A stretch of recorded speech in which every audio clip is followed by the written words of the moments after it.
كان بيبص عليا من خرم الباب، وانا الاقيه عامله نفسي نايمه ومش واخده بالي. لكن انا عارفه وحاسه بكل حاجه بتحصل. علشان كده سبته يعمل اللي هو عايزه، لان انا في الوقت ده لو كنت اتكلمت ما كنتش هجرب الموضوع. وانا بيني وبينكم من ساعه ما اتطلقت ورجعت تاني بيت اخويا، وانا بقى يعني مفيش حاجه في حياتي ابدا بتكمل. وطول الليل كل ليله اقعد اتخيل لما كنت متجوزه وأما كنت قاعده في بيتي، وكنت اقول لنفسي وبعدين هتفضلي على الحال ده لحد امتى؟ هتفضلي شايفة كل حاجة بعينيكي كده ومش عارفة تعملي حاجة؟ خصوصا بقى اني اخويا كان في الوقت ده كل يوم هو ومراته وصوتهم جاي لحد عندي، وانا كنت اسمع كده واتجنن، مش عارفة اعمل ايه. ما هو برضو الواحدة مننا ما ينفعش ان هي يعني تشوف الدنيا كده قدامها وتقعد ساكتة. ده انا كنت هتجنن.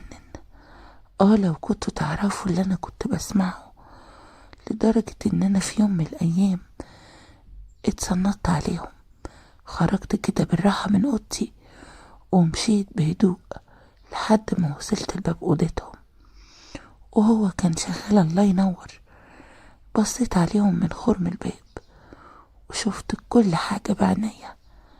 شفت اخويا وهو ورا، وهي مبسوطة جدا بتقول له ايوه كده، اعمل كده اكتر واكتر، انا مبسوطة بالموضوع. وانا بقى واقفة مش عارفة اقول لكم ايه على اللي انا كنت حاساه. كنت هتجنن، وكنت بحسد مرات اخويا على اللي هي فيه، لحد ما ابتديت اعمل مشاكل معاها عشان تمشي من البيت. ما كنتش قادرة استحمل وجودها وهي كل ليلة على المنظر ده. بقيت اعمل معاها المشاكل لحد ما في يوم قالت لاخويا كده بكل بجاحة، قالت له يانا يا هي، انا وهي مش هنقعد مع بعض في بيت واحد. لكن طبعا اخويا قال لها ايه اللي انتي بتقوليه ده؟ انا لا يمكن ابدا اسيب اختي تمشي من هنا. لكن هي وقتها اتعصبت وزعلت معاه واتخانقت معاه وسابت له البيت وراحت عند اهلها، وقالت له انا هناك لحد انت بقى ما تتصرف مع اختك، يا اما تصالحها على جوزها وترجع بيتها، يا اما تشوف لها حتة تانية تقعد فيها. لكن هو قال لها لو قعدتي 100 سنة عند اهلك انا يعني مش هخلي اختي تمشي من بيتي. هقول لها ايه؟ اصل مراتي مش طايقاكي في البيت، انا مستحيل اعمل كده. وفعلا مراته مشيت وفضلت انا واخويا في البيت. كنت حاسه وعارفه ومتاكده كمان ان هو خلاص هيتجنن على مراته، لكن في نفس الوقت كرامته مش سامحاله ان هو يروح يجيبها. وفي الوقت ده ابتديت انا بقى اشوف شغلي. طبعا ما هو ما تطفش الست غير الست اللي زيها، وما يجننش الراجل غير ست حلوة قاعدة معاه في بيت واحد ونفسه يطول منها اي حاجة، حتى لو كانت الست دي، ايوه حتى لو كانت اخته. انا بقى هقول لكم ايه اللي انا عملته بالظبط. انا طول عمري من وانا في بيت جوزي وانا مهتمية بنفسي قوي، ست عايقة وشايفة نفسها زي ما بيقولوا. وعلشان كده جوزي احواله ما كانتش عجباني، ما كانش هو ده الراجل اللي في دماغي، ولا هو ده اللي كنت بتمنى اكمل معاه حياتي. علشان كده ما طولناش سوا وكل واحد فينا راح لحاله. ولما اخويا سألني عايزة ترجعي قلت له لأ، طلقني منه. وفعلا اتطلقت، وابتديت بقى ارجع اهتم بنفسي تاني اكتر من الاول. واخويا كان في الاول مش في دماغه حاجة، لكن انا لما لقيت الموضوع كده قلت ان انا لازم اتصرف. عملت ايه بقى؟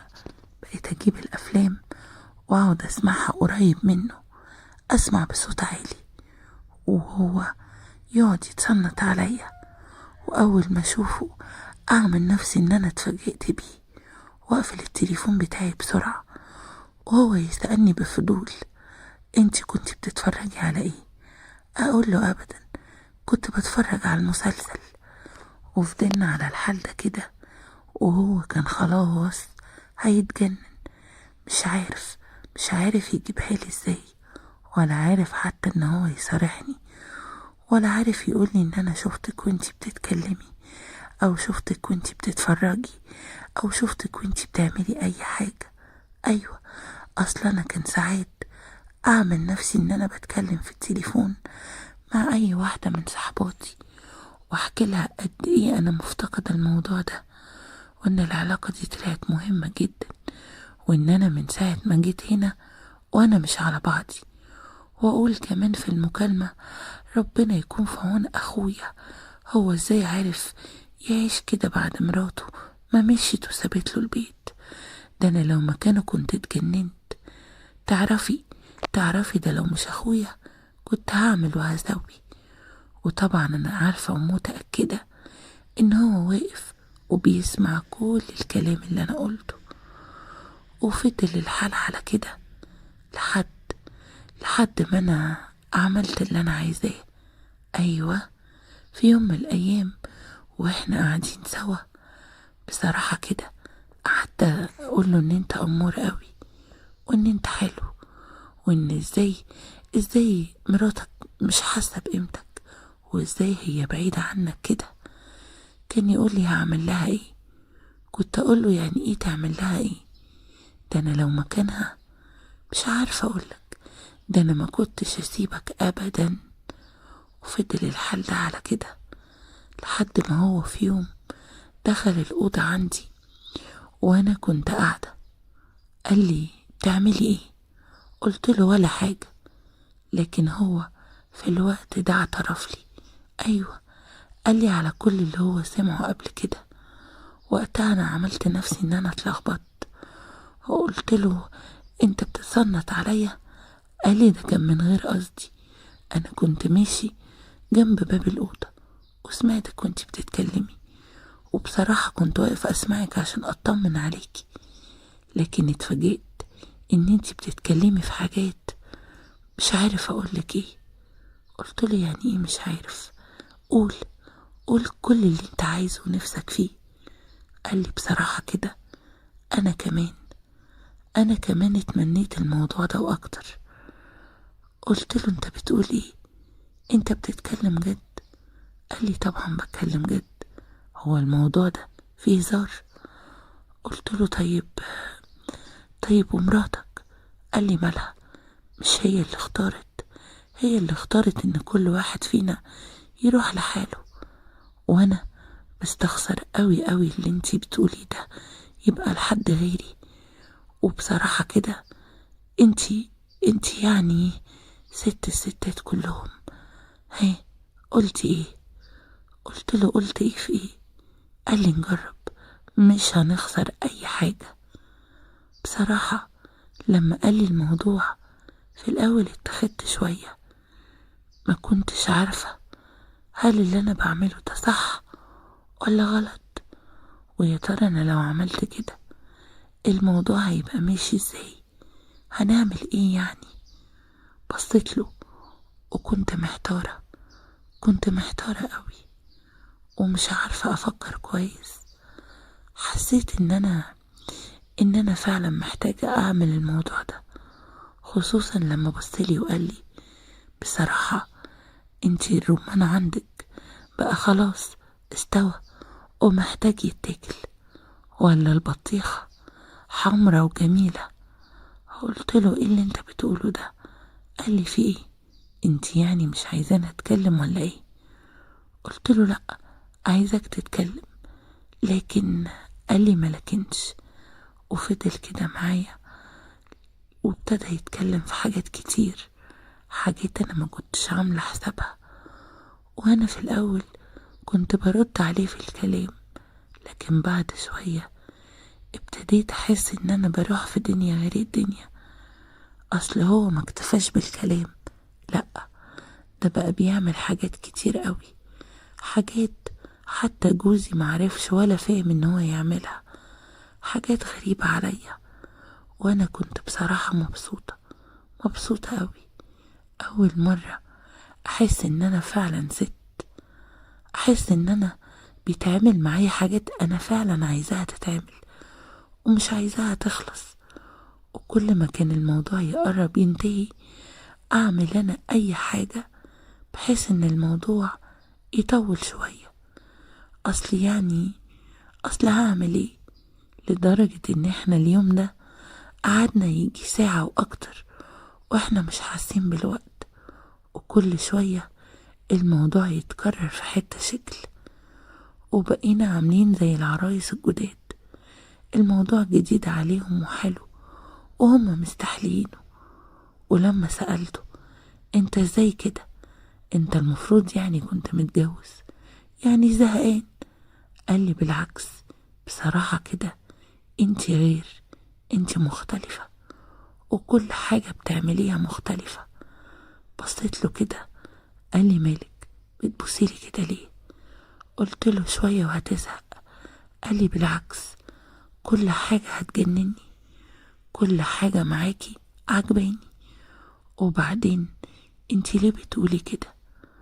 قلت له اصل انا حبيت الموضوع ده جدا ومنك مختلف، علشان كده قلقانة ان الموضوع يخلص. لكن هو وعدني ان احنا هنفضل سوا، وبقينا كل ليلة لازم الموضوع ده يخلص، ولازم العسكري ابو طاقية سودا يدخل العش بتاعه ويظبط كل اموره. وانا من هنا افتكرت ان هي لسه مراته على تواصل معاه، لان هي خلاص عايزة ترجع له وقبلت ان انا اكون موجودة. فانا مش عارفة اعمل ايه، خصوصا ان حسيت ان هو ميال ان هي ترجع، وعادي بالنسبة له ان نكون احنا الاتنين موجودين في نفس البيت، وهنا شوية وهنا شوية. وانا دلوقتي محتارة قوي، محتارة وبصراحة مش عارفة اعمل ايه. علشان كده انا النهاردة حبيت ان اطلع اتكلم معاكم. يمكن لما اطلع اتكلم معاكم انتوا يعني تفيدوني وتقولولي اعمل ايه واتصرف ازاي. يمكن كمان تقولولي على حل يطيب خاطري ويريح قلبي، وساعتها هعرف ان انا مش لوحدي وان في ناس كتير قوي زي كده. لكن بصراحة انا محتاجة حل في اسرع وقت ممكن، وانا هستنى كل التعليقات بتاعتكم واقراها كويس. لكن يا ريت من غير تجريح فيا، وتفهموا قصدي وتعرفوا ان اي حاجة حصلت انا ما كانش ليا يد فيها. وعارفة كمان ان في ناس هتهاجمني، لكن صدقوني لو انتوا كنتوا في موقفي انا تحديدا يمكن رأيكم ما كانش يبقى كده. يمكن كنتوا وقتها هتفهموني وتحسوا بيا وتعرفوا ان كل حاجة حصلت محدش بيبقى ليه إرادة فيها. علشان كده انا زي ما قلتلكم، انا جيت لكم يمكن انتوا اللي تلاقولي الحل تفيدوني برأيكم. واكيد في ناس مرت بنفس التجربة او حتى حاجة مشابهة، وانا هستنى كل التعليقات بتاعتكم واقراها كويس. وبعد ما خلصت شغل البيت قلت اما ادخل اخد دش كده عشان اعرف اقعد مع جوزي شوية، وساعتها نقعد ونعمل اللي احنا عايزينه. لان انا من ساعة ما خلفت ابني وهو ما بيجيش جنبي خالص، معرفش ليه. وفعلا خلصت شغل البيت وحضرت عشوة حلوة ونيمت ابني بدري، وخدت بقى نفسي كده وعملت كل اللي ما يتعمل، وكل ده عشان اعرف اقعد مع جوزي شوية. اصل بصراحة جوزي راجل ولا كل رجالة، اي واحدة في الدنيا تتمناه. وفعلا شوية وجه من شغله وقعدنا نتعشى سوا، وانا كنت لابسة لبس يخليه اول ما يشوفني يتجنن. وفعلا لفت نظره اللبس اللي انا لابساه وقال لي: ايه الحلاوة دي كلها؟ كنت فين؟ قلت له: يعني ايه كنت فين؟ ما انا قدام عينك طول الوقت. قال لي: لا، انتي دايما بعيدة عني، مشغولة بابنك وببيتك ونسياني انا خالص. قلت له: وانا اهو اديني فقت لنفسي وفقت لك وحضرت نفسي واستنيتك، وكمان نيمت الواد بدري. يلا بقى، يلا ناكل لقمة سوا علشان بعديها نقعد مع بعض.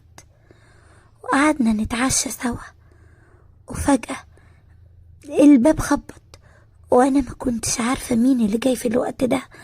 اصل وقت ما ينفعش ابدا حد يجينا فيه بصراحة. ولقيته بيقولي: ايه ده، انتي مستنية حد من اهلك ولا حاجة؟ قلت له: لا طبعا، اهلي ايه وانا مستنياك بالشكل ده؟ طب كنت هقولك قوم لا يكون في حد عايز حاجة ولا حاجة. وفعلا قام جوزي يفتح الباب، لكن اتفاجئت ان واحدة صاحبتي هي اللي بتخبط. اول ما شافها اتلخبط، قال لها: ايه ده، ايه اللي جابك دلوقتي؟ قالت له: انا اسفة اني جيت لكم في الوقت ده. وانا قمت اشوف مين لما سمعت صوتها. ما كنتش عارفة في الاول مين، لكن لما رحت عند الباب الشقة شفتها. قلت لها: يا خبر، في ايه، مالك؟ دخلت وقعدت تعيط، وقالت ان هي متخانقة خناقة كبيرة جدا مع جوزها، وان هي جاية تقعد عندي يومين لان هي ملهاش حد ابدا. جوزي طبعا اتحط زيه وزي بالظبط، ما كناش عارفين نقول لها ايه. وانا طبعا ما عرفتش اقول لها حاجة. قلت لها: طبعا يا حبيبتي، بيتك ومطرحك، اتفضلي. وصاحبتي دخلت وقعدت تحكي لي عن المشكلة اللي بينها وبين جوزها. وجوزي في الوقت ده اتعصب، ومن غير ما يقصد قال لها: طب وانتي جايانا نعمل لك ايه؟ انا مش فاهم. قالت له: انا اسفة، عارفة ان انتوا ملكوش ذنب في اللي حصل، لكن انا ماليش حد ومعرفش حد هنا غير صاحبتي، علشان كده هي الوحيدة اللي جت في بالي وقلت اجيلها. وفعلا جوزي ما كانش في ايده اي حاجة يعملها. دخل على اوضة النوم، وانا دخلتها في اوضة الضيوف وقلت لها: نمي بقى هنا لحد ما نشوف بكرة، وان شاء الله ربك يحلها. ودخلت على اوضتي، واول ما جوزي ابتدى يقرب ويقول لي ان انا وحشة جدا، قلت له: انت بتعمل ايه؟ قال لي: يعني ايه بعمل ايه؟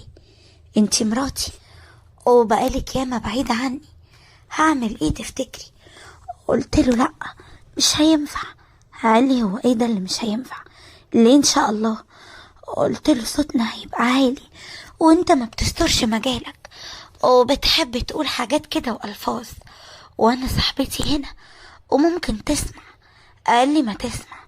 قلت له: ازاي بس، انا مش هعرف اعمل كده.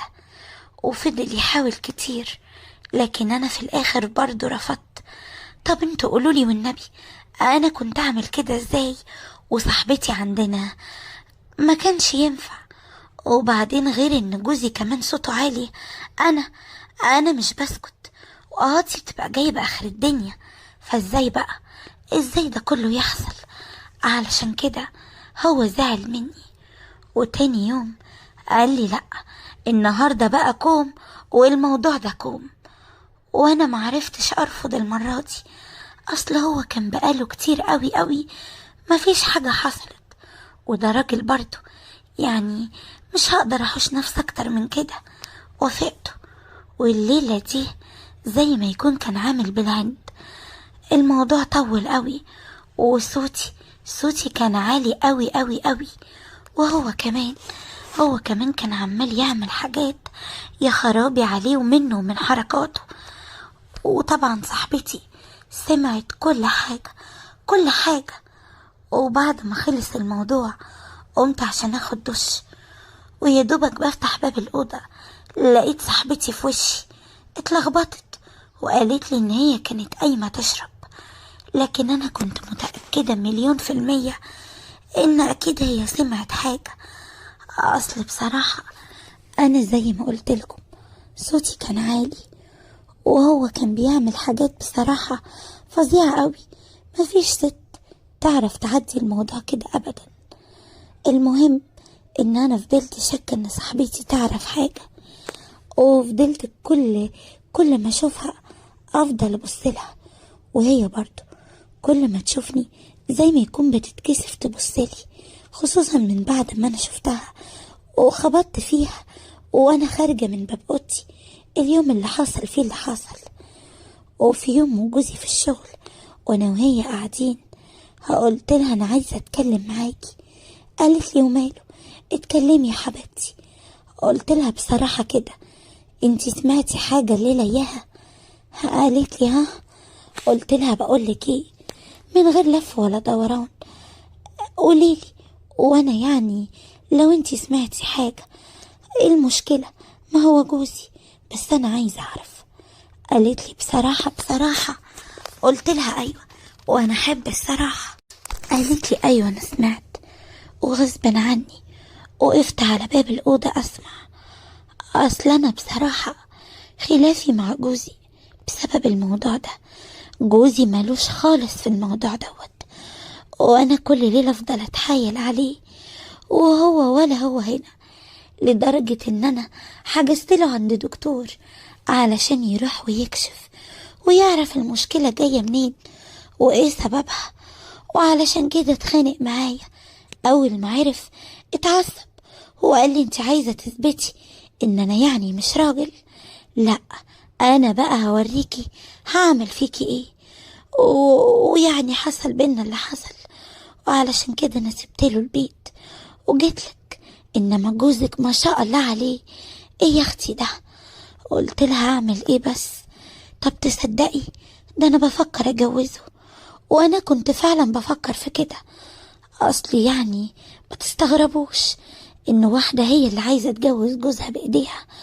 جوزي طلباته كتيرة وصحته ما شاء الله، وانا بعد خلفتي لابني بصراحة صحتي في النازل، وما بعرفش الاحق على طلباته، وبفضل اترجن الموضوع يخلص بسرعة. لكن هو بيقولي ده انتي في نعمة انتي ما انتيش حاسة بيها، ده في ستات كتير قوي بتتمنى الموضوع ده، وبعدين صحتي هي اللي مساعداني. واعمل ايه؟ حظك بقى كده وقعتي مع واحد مفيش منه مفر خالص. وقعدت احكي لها، قلت لها عشان كده كنت عايزاه يتجوز، يمكن لما يتجوز واحدة تيجي تساعدني في الموضوع دوت. وفعلا بعد ما اتكلمت معاها حسيت ان هي دي اللي مناسبة. لكن كانت المشكلة ان هي لسه متجوزة. وبعد يومين قررت انا وهي ان هي تروح ترفع قضية طلاق على جوزها، ولو كسبتها انا جوزها لجوزي. وفضلنا ماشيين في الاجراءات دي يجي 5 شهور. وبعد ما الموضوع خلص وصاحبتي اتطلقت من جوزها وخلصت شهور عدتها، اتجوزت جوزي. لكن في يوم لقيتها هي اللي بتطلب مني ان احنا نكون احنا التلاتة في نفس الموضوع. ولقيت وقتها يعني ان الفكرة جديدة، وان يمكن كده انا اكون مبسوطة اكتر، واهو اخد فكرة على الموضوع، يمكن هي تعلمني يعني حاجات جديدة. وفعلا جربت الموضوع وما اقولكوش على اللي حصل، وجوزي كان مبسوط. لا، والانيل ان الموضوع زاد معاه اكتر من الاول بكتير. يعني مثلا لو الموضوع كان بيقعد ساعة، لا دلوقتي يقعد 1.5 ساعة والساعتين. ايوه انا عارفة ان انتوا هتقولوا ان انا ببالغ، بس دي الحقيقة صدقوني. المشكلة ان انا اتعودت ان الموضوع ما يحصلش غير واحنا التلاتة كده متجمعين صحبة يعني. وانا بقى مش عارفة ده غلط ولا لا، خصوصا ان احنا الاتنين مراتاته. علشان كده انا رحت لصاحبة القناة وبعت لها رسائل الخاصة وقلت لها حكايتي، لكن طلبت منها ان هي ما تنزلنيش باي اسماء خالص، وتحكي قصتي. يمكن جمهورها الكبير لما يعرف قصتي يعني يوضع لي حل ويقول لي اعمل ايه واتصرف ازاي، وانا بثق فيها وفي رأيكم. وعلشان كده هستنى كل التعليقات بتاعتكم واقراها كويس ويا ريت. ولما رحت للدكتور وعرف المصيبة اللي انا فيها ما كانش مصدق. قال لي ازاي واحدة ست زيك في سنك ده وحامل؟ ويا ترى بقى حامل من مين؟ قلت له حامل ازاي انا حامل؟ قال لي امال انتي كل ده ما تعرفيش؟ قلت له لا، انا بس حسيت باعراض وجيت عملت تحاليل وقلت اجيبها لك، يمكن يكون عندي سكر ولا ضغط، لكن حامل طب ازاي؟ قال لي ازاي بس، وازاي اصلا هي لسه بتيجي؟ قلت له عادي يعني بتيجي، انا هعمل ايه؟ انا هحكي لكم قصتي، يمكن لما ناس كتيرة تسمع قصتي محدش يصدق، لكن دي فعلا قصتي وكارثة وانا عايزاكم تحلوها معايا، يمكن الاقي الحل. وطبعا ده بمساعدتكم. وطبعا كل اللي حصل لي ده حصل لي مع ازيكم يا احلى متابعين في الدنيا. يا رب كلكم تكونوا بخير وبصحة وسلامة.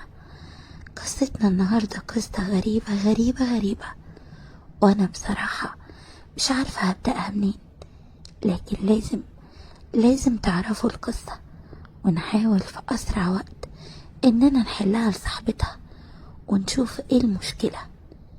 بتحكي صاحبة قصتنا النهاردة وبتقول: انا سمية عبد القادر، السن 57 سنة. ايوه زي ما سمعتم كده، 57 سنة وحامل. انا عارفة ان انا اللي بقوله ده عقل ناس كتير قوي بتسمع قصتي مش هتصدقوا، لكن اللي حصل مفيش في ايدي حاجة غيره. انا اتولدت في الريف في اسرة بسيطة، لكن مع اب اقول لكم عليه ايه؟ اب قاسي ما يعرفش الحنية على عياله. ده غير كده ان امي ماتت وانا عيلة صغيرة، واللي ربتني مرات ابويا، وهي اللي كانت دايما تقسي ابويا عليا وتقوله ان انا مسمعش كلامه وان انا سبب كل حاجة وحشة هتحصل له. علشان كده ابويا كان بيعاملني وحش، وفضل على الحال ده لحد ما في مرة خالتي جات لنا زيارة تطمن عليا. قعدت اترجاها ان هي تاخدني معاها علشان اعيش معاها، وفعلا صعبت على خالتي وخدتني اعيش معاها. ومن اليوم ده وانا عايشة مع خالتي كانت هي كل حاجة ليا في الدنيا. لكن بصراحة كنت كل ما بكبر اكتر بحلو في عيون الناس اكتر، اصل انا خدت نصيبي من الدنيا وحظي كله في حلاوتي وشكلي الحلو وجسمي الجميل وشعري الطويل. وانا بقى زي ما تقولوا كده كنت فرحانة بنفسي، وكل ما كان يتقدم لي عريس ارفض واقول لنفسي لسه بدري. وفضلت اقول كده لحد ما السنين عدت وحتى خالتي توفت، وفضلت انا في بيتها لوحدي. وبعد ما كان كل شهر مثلا يجيلي 10 عرسان بقى يجيلي 4 5 3، وبعد كده بقى يجيلي عريس كل فترة لحد ما بقاش بيجيلي عرسان خالص. كنت هتجنن، اصل انا يعني حلوة، إيه اللي كان بيمنعهم عني؟ يمكن عشان انا كنت عايش حياتي بالطول وبالعرض، بعمل كل اللي انا عايزاه من غير ما اخاف من الدنيا ولا من حد. معرفش ايه السبب. وكنت كل مرة اقول لنفسي اكيد هيجيلك يا بنت الراجل اللي يعرف قيمتك. وفضلت على الحال ده سنين كتير، زهقت من عدها. وانا كل يوم لوحدي، بيت طويل عريض انا قاعدة فيه لوحدي. بقيت ابص لنفسي في المراية واقول مالي، ما انا حلوة اهو، ايه بس اللي بيمنع العرسان عني؟ ايه اللي جرى؟ ايه اللي جرى في عيون الناس لدرجة ان انا كان بيتقدم لي ناس في الوقت ده، اللي مطلق واللي عايزني زوجة تانية واللي ارمل وحاجات كتير، لكن ولا حد فيهم كان مناسب لي. انا بالفعل كنت بقول لنفسي وماله، اوافق اهو احسن من مفيش، لكن ده ما حصلش. وبالرغم ان انا زي ما بيقولوا كده كده هتموت وتتجوز، لكن ما كانش في اي حاجة في ايدي اعملها. كنت ببص لنفسي وبصبر نفسي بالكلام، وبقول اكيد هيجي اليوم اللي هلاقي فيه اللي هيتجوزني ويعيشني حياة جميلة تليق بيا. لكن للأسف الموضوع ده ما حصلش. فضلت الأيام تمر والسنين تسرقني والعمر يجري بيا من غير ما أحس، لحد ما كبرت في السن. بقى عمري 50، وبعدين 51 و52 و53، لحد ما وصلت ل57 سنة. أيوة، زي ما بقولكم، في الوقت ده اتعرفت على رجل أعمال. أنا ما كانش يبان عليا سني خالص، خصوصا يعني إن المسائل اللي بتيجي كل شهر لسه زي ما هي.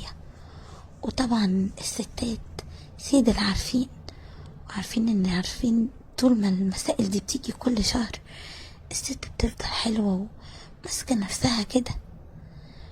وعلشان كده ما كانش باين عليا سن، بالرغم ان انا كنت مستغربة اصلا المسائل دي زي ما راحتش ولا بطلت تيجي. كنت بقول لنفسي اي حاجة من عند ربنا هقول لها لأ، وفضلت فعلا كده. ولما اتعرفت على رجل الاعمال ده كان دايما يمدح فيا وفي جمالي، ويقول ان انا ست مفيش زيها. وبصراحة يوم ورا يوم الموضوع قرب المسافات ما بينا، وبقينا دايما نتقابل ونخرج مع بعض ونروح ونيجي. وانا مش هنكر، انا اتعلقت بيه فعلا. كان راجل ولا كل الرجالة، وده طبعا اللي كان باينلي في الاول، لحد ما في يوم طلب مني ان انا اروح معاه البيت. ده بعد ما عرض عليا الجواز، قال لي انه لازم اتفرج على شقتي، وان انا كبيرة كفاية ان انا يعني اروح معاه لوحدي من غير خوف من المجتمع ولا من الناس ولا بابا وماما اللي ممكن يعملوا لي مشكلة. ساعتها قلت لنفسي وماله، روحي يا بت، انت يعني هتخافي من ايه؟ ده انت ب100 راجل. وفعلا رحت معاه، قعدنا نتفرج على الشقة. لكن بعد كده طلب مني ان احنا نقعد نشرب حاجة، وفعلا عملت كده. المشروب ده خلى دماغي تلف، لكن كنت حاسة بكل حاجة بتحصل حواليا. وفجأة لقيته عمل اللي عمله. احساس غريب حسيته، وكنت مبسوطة بيه جدا، لكن طبعا كنت بحاول ابين عكس كده لحد ما الموضوع خلص. وبعدين عملت معاه مشكلة كبيرة وهو اختفى من حياتي.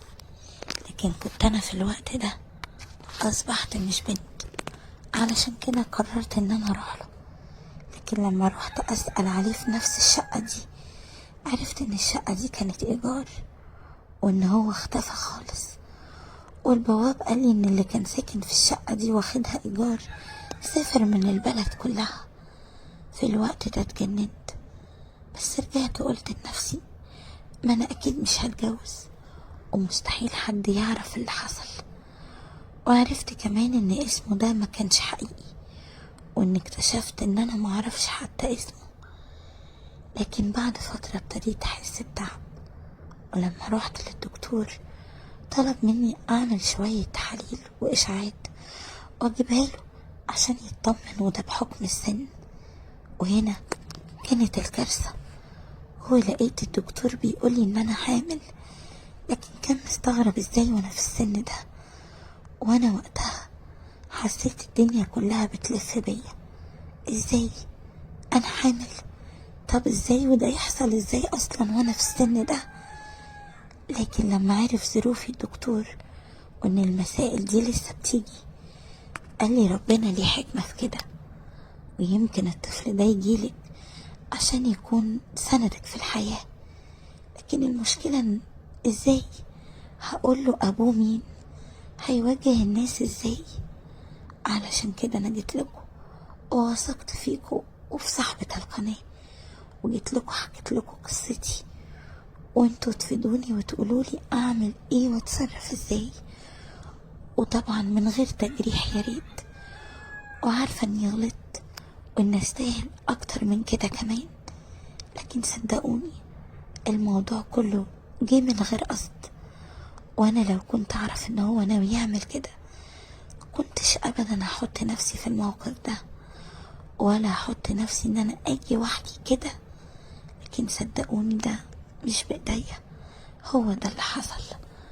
وعلشان كده انا هستنى كل التعليقات بتاعتكم وهقراها كويس كلها، لكن يا ريت من غير تجريح فيا، ويا ريت كمان محدش يقولي هتعملي ايه، لاني مش عارفة. انا بحكي لكم علشان انتوا اللي تفيدوني، تقولولي اعمل ايه واتصرف ازاي. اعمل ايه؟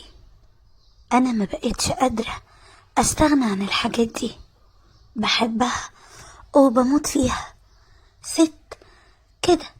اعمل ايه يعني؟ طلباتها كتير واحتياجاتها اكتر. ست الدنيا بهدلتها من غير راجل بعد ما جوزي مات وساب لي بنتين. حرمت نفسي من كل حاجة في الدنيا عشان اربيهم، وقلت لنفسي خلاص بقى يا بت، ولا جواز ولا راجل يخش على ولادك، اقعدي وربي بناتك. فيها ايه؟ ايه المشكلة؟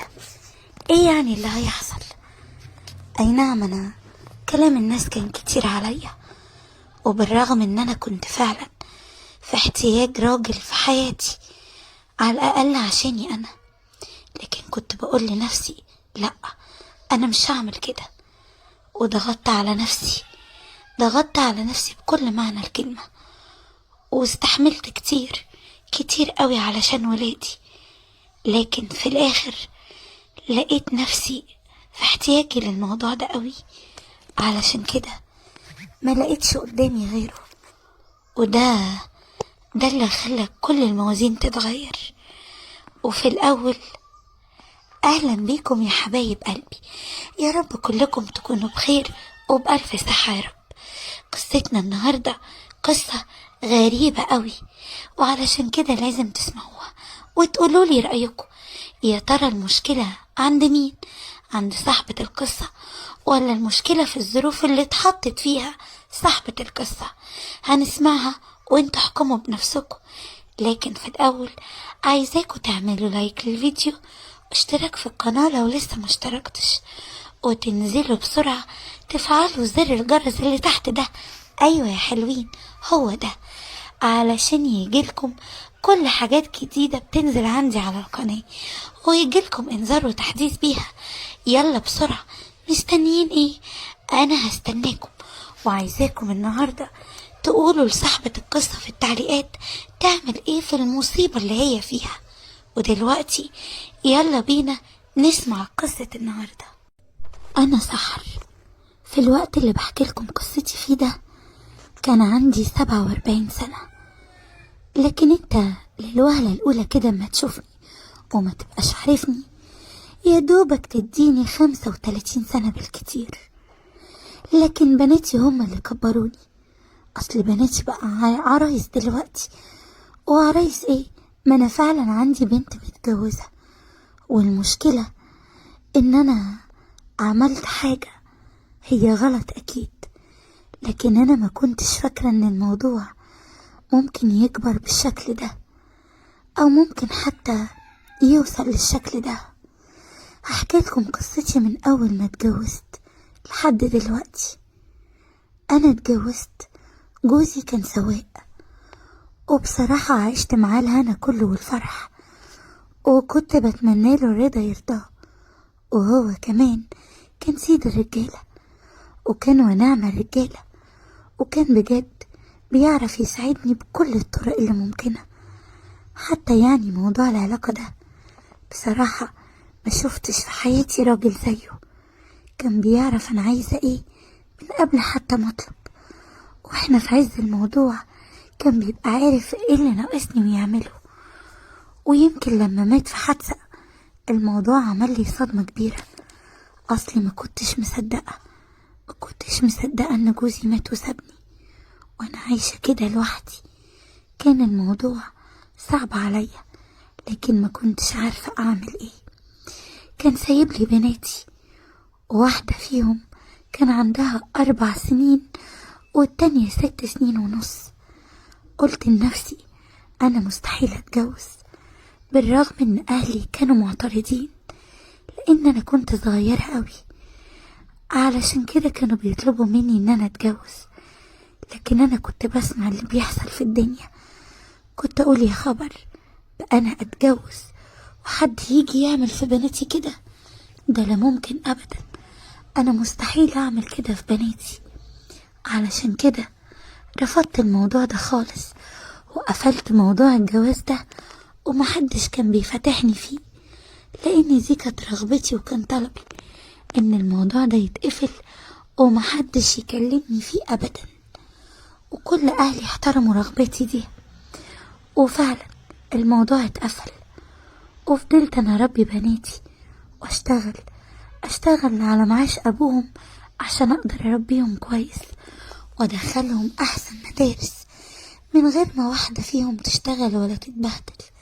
وفعلا قدرت الحمد لله ان انا اربيهم واكبرهم واعلمهم واخليهم احسن البنات كلهم.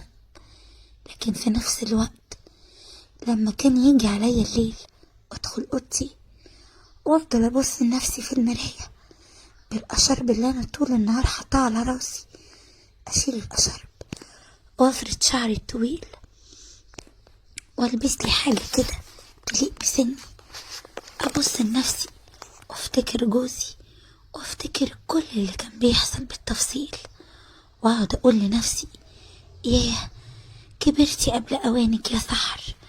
معقولة انا هفضل كده على الحال ده كتير؟ طب ازاي انا هفضل كده؟ وبعدين يعني هتفضلي لحد امتى ساكتة وصبرة؟ انا بصراحة وبيني وبينكو الموضوع ده كان عامل لي ازمة كبيرة، مكنتش عارفة اعمل ايه ولا اصبر نفسي ازاي.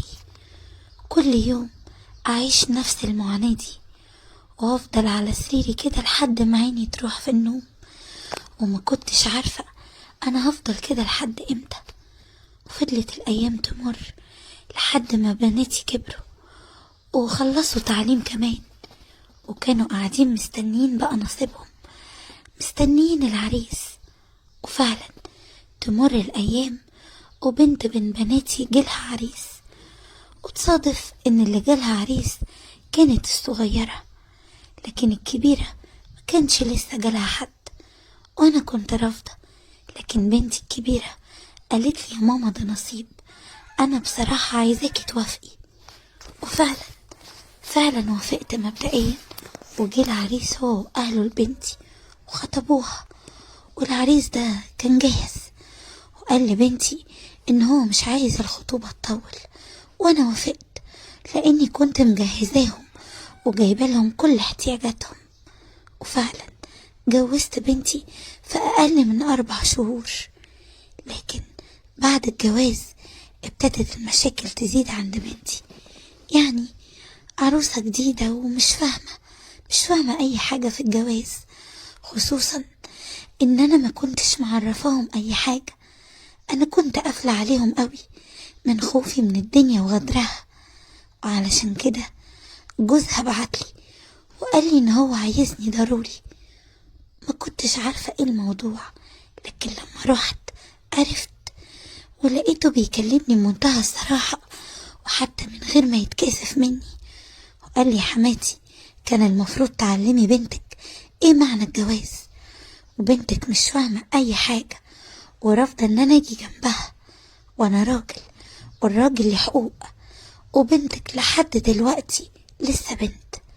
وقتها اتخضيت. ازاي؟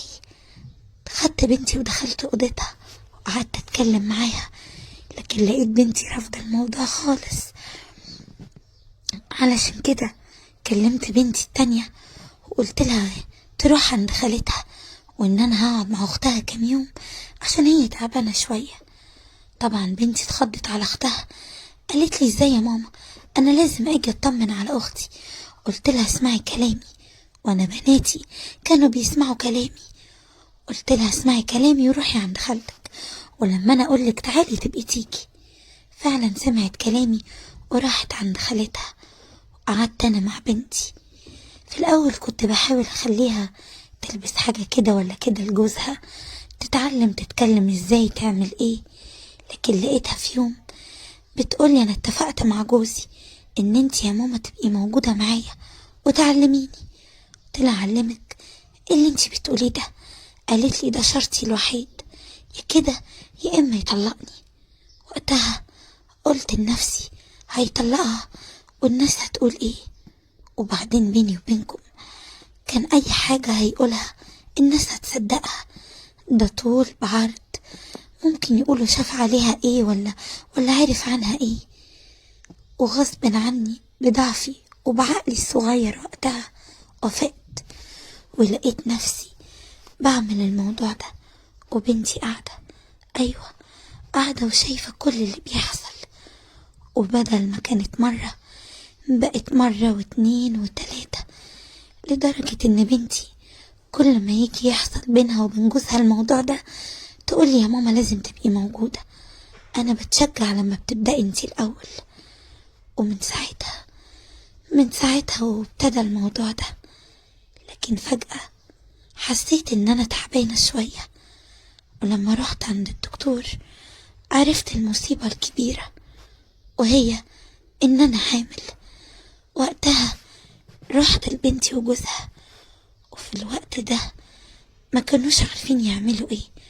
قالوا خلاص احنا نصبر، وان انا يعني افضل قاعدة معاها لحد ما اولد، ويقولوا ان هي، او حتى نسافر بعيد عن عيون الناس، ولما يجي الطفل يقولوا ان هي مامته، وساعتها تبقى المشكلة كلها اتحلت. كنا اتفقنا على كده. لكن بعديها بكام يوم جوز بنتي مات. ايوه، ومن كتر صدمة بنتي قالت لي ان هي مش عايزة الطفل ده ولا عايزة اي حاجة تفكرها بيه، وانا ما بقتش عارفة اعمل ايه. ما رحت للدكتور يمكن الموضوع ده ينزل واخلص، قال لي ان سني ما يسمحش لكده، وانا ما بقتش عارفة اعمل ايه. انا فعلا هتجنن من اللي انا فيه، كارثة كبيرة ومش لاقيه لها حل. عارفة اني غلطت واستاهل كل اللي يجرالي، لكن في نفس الوقت مش عارفة اروح لمين ينجدني. حتى بعد ما قعدت كذا مرة مع بنتي افهمها اللي انا فيه، وهي برضو رافضة، وانا هتجنن. علشان كده جيت لكم وحكيت لكم قصتي، يمكن تفيدوني وتقولولي اعمل ايه في مصيبتي وكارثتي. وانا عارفة ان انتوا هتفيدوني، وانا بثق فيكم وفي صاحبة القناة، وعلشان كده هستنى كل التعليقات بتاعتكم واقراها كويس، وهرضى اكيد بحكمكم.